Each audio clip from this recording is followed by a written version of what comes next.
Comment on fait pour comprendre le passé quand tout ce qui nous reste, ce sont des fragments, des bouts d'histoire éparpillés? Eh bien, ce n'est pas de la magie, non, non, c'est une méthode, une vraie boîte à outils. Allez, on regarde ça de plus près. Regardez-moi ça. Cette image, elle vient d'un manuscrit qui a plus de 1200 ans, le Psautier d'Utrecht. Au premier coup d'œil, franchement, c'est le bazar. On dirait un chaos total de personnages, de scènes qui se mélangent.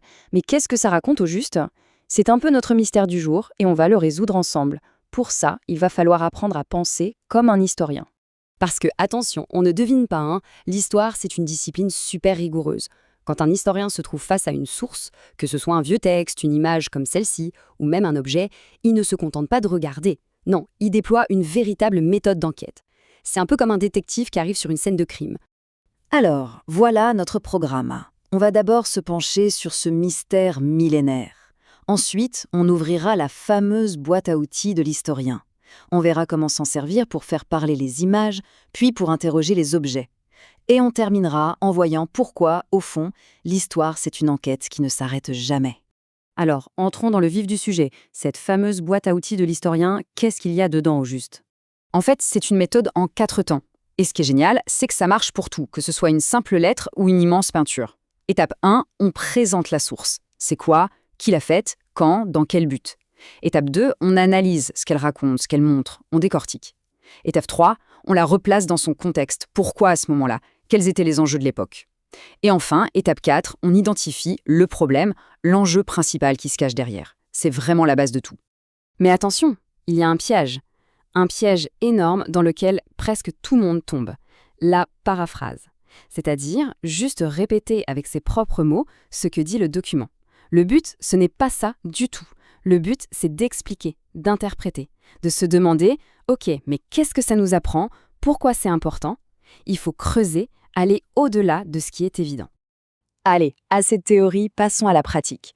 On va voir comment notre boîte à outils nous aide à déchiffrer les images. Parce que oui, les images, elles ont leur propre langage. Regardez ces scènes par exemple. On voit des paysans qui travaillent au champ, les semailles, la moisson.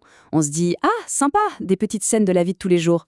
Sauf que, au Moyen-Âge, une image n'est quasiment jamais juste une jolie illustration. Pour vraiment la comprendre, il faut la cuisiner, lui poser plein de questions. Qui sont ces personnages? Pourquoi ils tiennent cet outil et pas un autre? Et le décor, là, est-ce que c'est réaliste ou est-ce que c'est un symbole? Chaque détail, même le plus petit, celui qui a l'air de rien, peut avoir un sens. Le principe de base, c'est que rien n'est absolument rien n'est là par hasard. Et là, tout s'éclaire.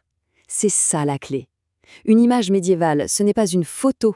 Son but, ce n'est pas d'être réaliste. C'est un discours. C'est une façon de présenter une vision bien précise du monde, de la société, de la religion. C'est une construction, un message codé. Bon, et cette méthode d'enquête, elle ne marche pas que pour les textes ou les images. Ça s'applique aussi aux objets, aux traces bien réelles que les archéologues trouvent dans le sol. Prenez ce plan. Ça a l'air un peu austère, non? Juste des rectangles sur une feuille. C'est un plan de cimetière du Haut Moyen-Âge. Et pourtant, pour un archéologue, ce simple dessin, c'est une véritable mine d'or. Ça peut nous raconter comment toute une communauté vivait, comment elle était organisée, ses rituels, ses croyances. Et là aussi, il faut comprendre un truc super important. Ce plan, ce n'est pas la réalité brute. C'est déjà une interprétation. L'archéologue qui était sur le terrain, il a fait des choix. Il a décidé quoi mesurer, quoi dessiner, comment classer les informations. En fait, il a transformé un tas de terre et de vestiges en un document qu'on peut étudier. C'est ça créer de source. Et ça devient super concret quand on zoome, quand on regarde une seule tombe.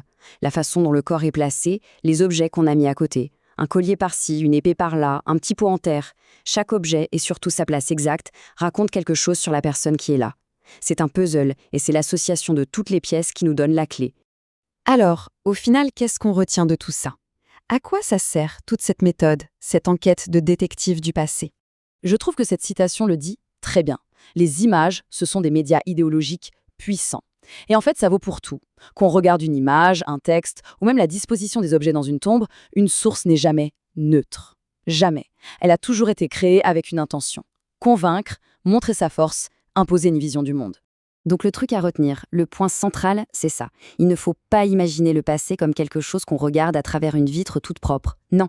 Chaque source est une construction, un argument, un point de vue. Le boulot de l'historien, c'est de démonter cette construction pour comprendre non seulement les faits, mais surtout comment les gens de l'époque les ont vus, les ont compris et les ont racontés. Et ça nous amène à une dernière question, une question pour aujourd'hui. Toute cette boîte à outils, ce réflexe de se demander c'est quoi, ça vient d'où, ça veut dire quoi, face à chaque information. Est-ce que ce n'est pas, au fond, exactement ce dont on a besoin aujourd'hui, dans notre monde bombardé d'images et de messages? Penser comme un historien, finalement, c'est peut-être tout simplement avoir l'esprit critique.